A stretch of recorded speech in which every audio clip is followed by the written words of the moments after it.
आसाम सरकारनि थांनाय 7 जुलाइआव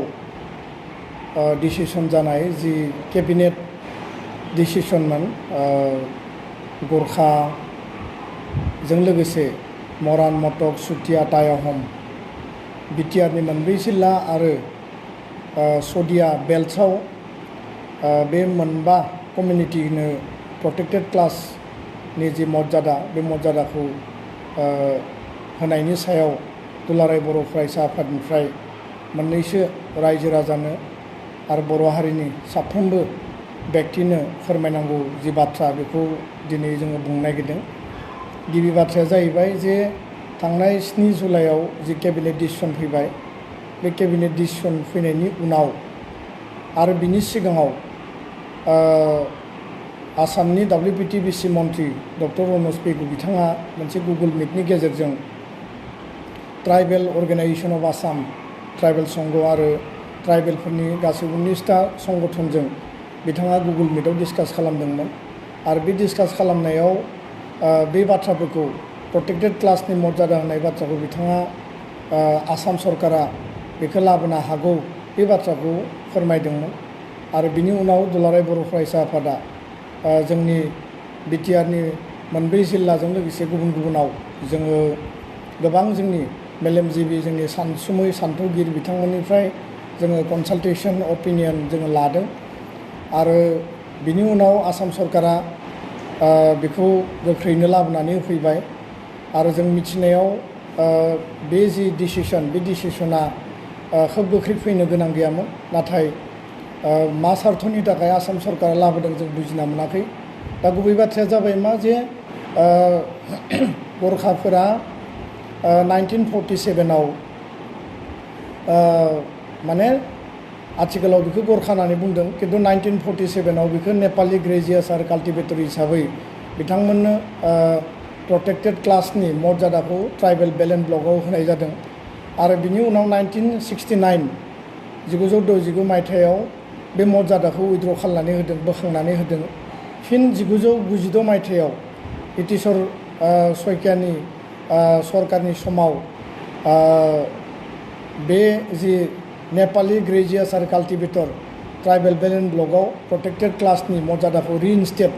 बिसोरनो गथायनानै होफिनदों आरो दिनै 2021नि 7 जुलाइआव आसामनि केबिनेटआ नेपालि ग्रेजियार्स आरो काल्टिभेटरखौ सोलायनानै गरखा काल्टिभेटर होननानै मुं होनानै बिथांमोननो बिटिआरनि मोनब्रै जिल्लायाव आरो लोगोसे सदिया बेल्ट्सआव प्रोटेक्टेड क्लासनि मर्यादाखौ दिनै होदों। दा बेयाव दुलाराय बर' फरायसा आफाद आसामनि गासैबो ट्राइबेल आफादफोरा मैया जोङो आसामनि मन्त्रि WPTBC आरो सोलोंथाइ मन्त्रि डक्टर रनज पेगुजों 2 घन्टा जोङो जनता भवननि A ब्लकआव जों सावरायदों आरो बे बाथ्राखौ लानानै जोङो गासै मोन 9टा दफा ट्राइबेलजों लोगोसे ट्राइबेलनि जेंना जेंसि आरो जौगानाय जोंनि हानि जेंनानिफ्राय लानानै फरेस्ट राइट एक्टनिफ्राय लानानै आरो लोगोसे माने ट्राइबेल बेलेन्स ब्लक बिनि एनक्ल'सारनि मेटार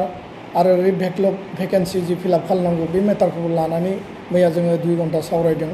आरो बेयाव 1 नम्बर दाबियावनो थांनाय 7 तारिखआव जि केबिनेट डिसिसन लाबाय बिनि सायाव आसाम सरकारा बेखौ जोंनो गुवारै फोरमायनानै होनांगौ आरो बेखौ लानानै जोङो माखासे जोंनि जि एप्रिहेन्सन जोंनि जि अधिकार ट्राइबेलफोरनि बा बर'फोरनि माने बिटिआरआव आरो ओरै सानजा आसामाव मिसिं बा जोंहा गुबुन गुबुन हारि दङ सनवाल कसारि बिनि अधिकारनि बाथ्राखौ लानानै जोङो मैया कुइसन खालामदों आरो बेयाव मोनसे बाथ्राया रोखा जे सोरनोबा अधिकार होनो थांनायाव जाहाथे सोरनिबा अधिकारा खर्ब जाया। दा बेखायनो नेपालिफोरा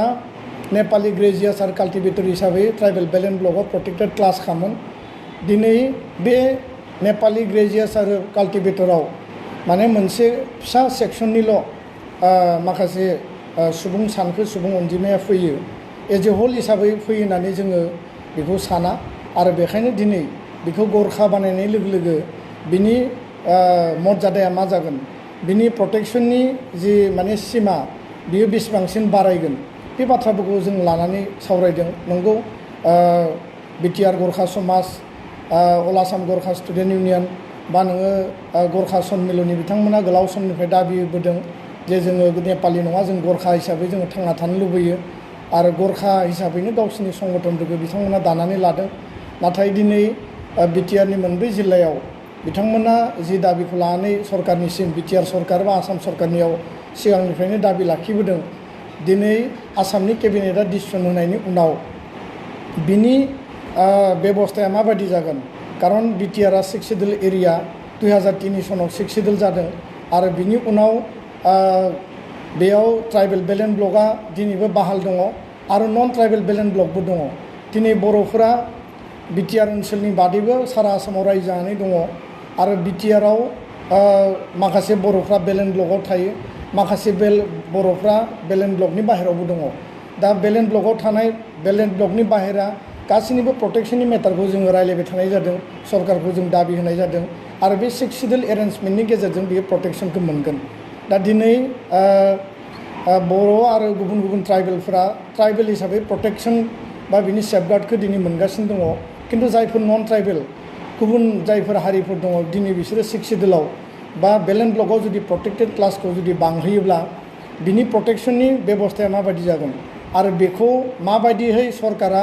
बबे रुल्स आरो बबे गाइडलाइननि गेजेरजों मेनटेन खालामगोन। दा बेखायनो दुलाराय बर' फरायसा आफादा जोङो स्पष्ट बुंदों जे सोरबा हारिनो प्रटेक्शन बा बिथांमोननो सेफगार्ड सिकिउरिटि होनो थांनायाव ट्राइबेलनि बा बर'फोरनि जाहाथे कुनु खहा जाया बा एक्जिस्टिं ट्राइबेल बेलेन्स ब्लकखौ जि स्पिरिटआव दादोंमोन बे स्पिरिटआ मालाबाबो जाहाथे डाइल्युट जाया, डाइभार्ट जाया, बिनि रियेल उद्देश्यआ जाहाथे माने मेनिपुलेट जाया। बेखायनो जों सरकारखौ बुंदों जे बिनि सायाव स्पष्ट खालामनांगौ। जोङो गुबुन हारिजों जोंहा कनफ्लिक्ट जानो गोनां गैया, हिंसा जानो गोनां गैया। गरखा आरो बर' प्राय जायगायाव जोङो ज'यै रायजो जादों, गुबुन गुबुन हारियाबो रायजो जादों। दा बेखायनो हारिजों हारि जोंहा दाङाबाजि जानो गोनां, कनफ्लिक्ट जानो गोनां गैया। बाथ्राया जाहैबाय मा, बिथांमोनाबो अधिकार मोन्थों, जोंहा बुंनो गोनां गैया। खिन्थु बिथांमोना अधिकार मोननायाव जों जाहाथे खहा जाया आरो जोंनि अधिकाराव जाहाथे सोरबाया खहा जाया, बे बाथ्राखौ लानानै जों जेब्लाबो नोजोर होबोदों आरो नोजोर होलांनांगोन। दा बेखायनो नैबे जि मेटार, बे मेटारखौ लानानै आसाम सरकारा जिहेतु केबिनेट डिसिसनखौ लाबाय, जिहेतु लेन्डआ बिटिआरनि ट्रान्सफार्ड साबजेक्ट आरो बिटिआरआव थानाय जेसेबां हा दङ बे हानि सायाव बिटिआरआ गावहानो क्षमता दङ। हानि अधिकार होनाय, हानि माने ट्रान्सफार एलटमेन्ट, माने नोङो सेटेलमेन्ट होनाय आरो बे अधिकारफोरा बिटिआरनि माने मोनसे ट्रान्सफार साबजेक्ट, बेखौ बिटिआरनि रेभिनिउ डिपार्टमेन्टआ नायो। दा बेखायनो फैबाय थानाय समाव आसाम सरकारा केबिनेट डिसिसन लादोंब्लाबो बिटिआर सरकारा बिनि सायाव नायबिजिरनानै रुल्स आरो गाइडलाइन्सनि गेजेरजों जाहाथे ट्राइबेल बेलेन्स ब्लक, ट्राइबेलनि लेन्ड आरो ट्राइबेल मानसिफोरनि माने प्रटेक्शन सेफगार्डआव जाहाथे इनसेक्युर जाया आरो गुबुनाबो जाहाथे अधिकारनिफ्राय बन्सित जाया। जिहेतु नेपालि ग्रेजियार्स आरो काल्टिभेटर हिसाबै बिथांमोना प्रटेक्शनखौ मोनगासिनो दङ। 6 सिडुल जानायनि उनाव बिसोरनि स्टेटासा मा जानानै दङ बिनि सायाव दिनै बिटिआर सरकार, आसाम सरकार क्लियार खालामनो गोनां दङ आरो बेबायदि जेंना जेंसि हाजों लोगोसे थानाय गासैबो जेंना जेंसिखौ दिनै गैया खालामनांगोन। बेखायनो दिनै गोबां संगठनफ्रा ससियेल मिडियायाव बा मिडियायाव माने प्रेस रिलिज होनानै दुलाराय बर' फरायसा आफादखौ सोंखारिनाय बाथ्रा बुंनाय जों खोनानो मोन्दों। आं बिनि बेलायाव दुलाराय बर' फरायसा आफादनिफ्राय आङो माने स्पष्टयै बुंनो नागिरो जे दुलाराय बर' फरायसा आफादा माहारिनि जायखिजाया जेंना जेंसि, माहारिनि जायखिजाया खैफोद, माहारिनि रैखाथिनि थाखाय माब्लाबाबो जों जिरायनानै थाबोफेराखै, थानाय नङा। दुलाराय बर' फरायसा आफादनि प्रिन्सिपाल आइडिय'लजियावनो बे दङ। दिनै आङो आफादगिरि, गाबोन गुबुन सासे सोरबा आफादगिरि जागोन। सिगाङाव गुबुन गुबुन आफादगिरिफ्रा दुलाराय बर' फरायसा आफादखौ आफादगिरि गाहाय नेहाथारि गुबुन गुबुन बिबान लानानै टीम हिसाबै मिरुनिफ्राय, जिल्लानिफ्राय, दख'रानिफ्राय इउनिटसिम सालायबोदों आरो जोंनि गेदेमा दैदेनगिरिफोरा बे आफादखौ दैदेननायनि थाखायनो दिनै हारिया बे स्टेटासाव सफैदों। दा बेखायनो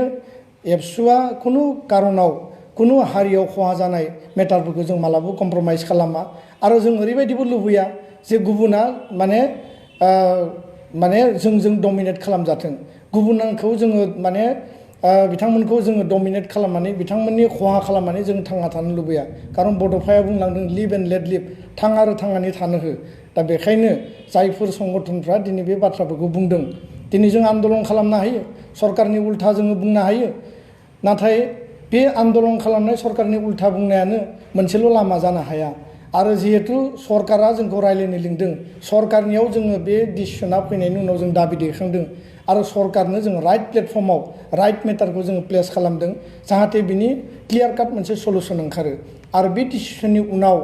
बिनि फिउचार इमप्लिमेन्टेसना मा जागोन बिनि फिउचार इमप्लिकेसना मा जागोन बे मेटारखौ बोरै रिजल्भ खालामगोन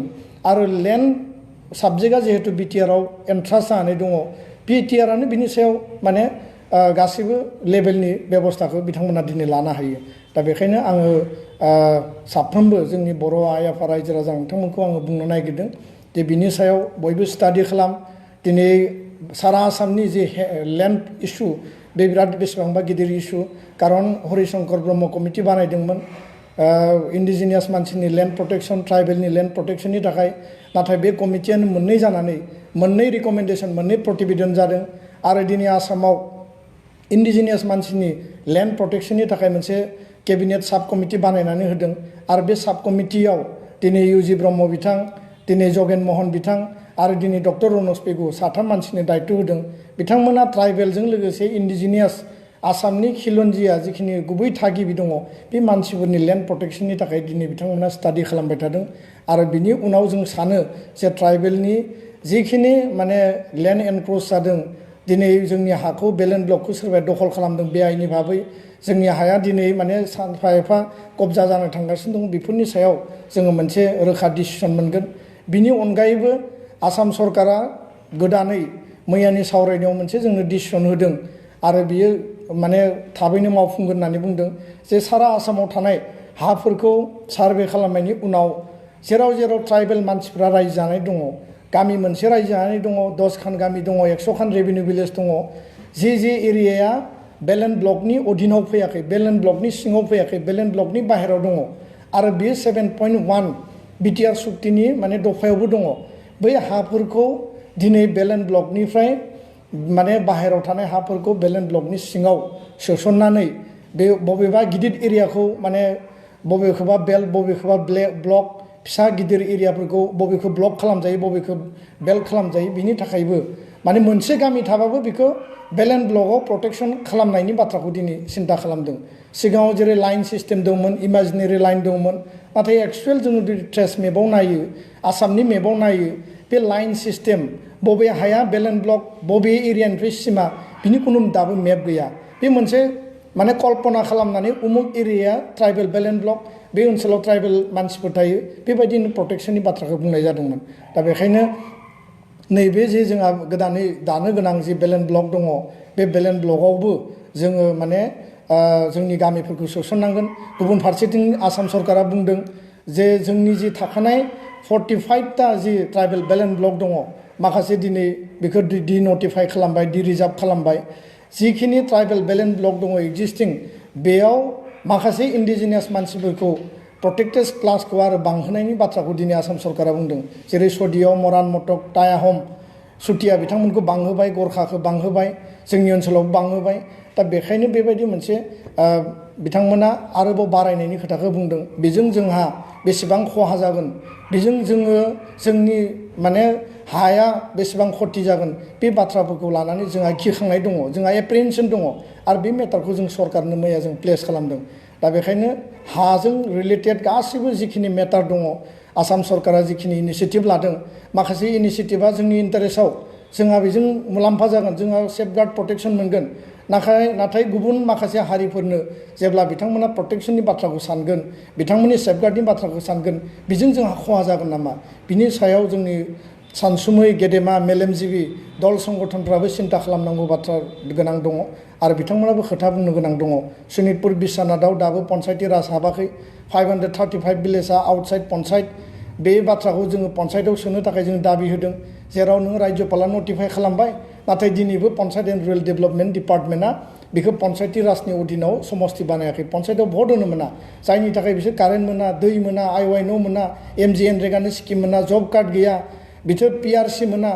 जेबो माने फान्डामेन्टेल जिखिनि राइट्स दङ भारत सरकारनि संबिधाननि अधीनाव बेखौ दासिमबो बिसोरो मोनाखै दा बेखौ जों दाबि दैखांदों फरेस्ट ओनसोलाव रायजो जानाय बर' फिसाफोरजों लोगोसे गुबुन गुबुन ट्राइबेला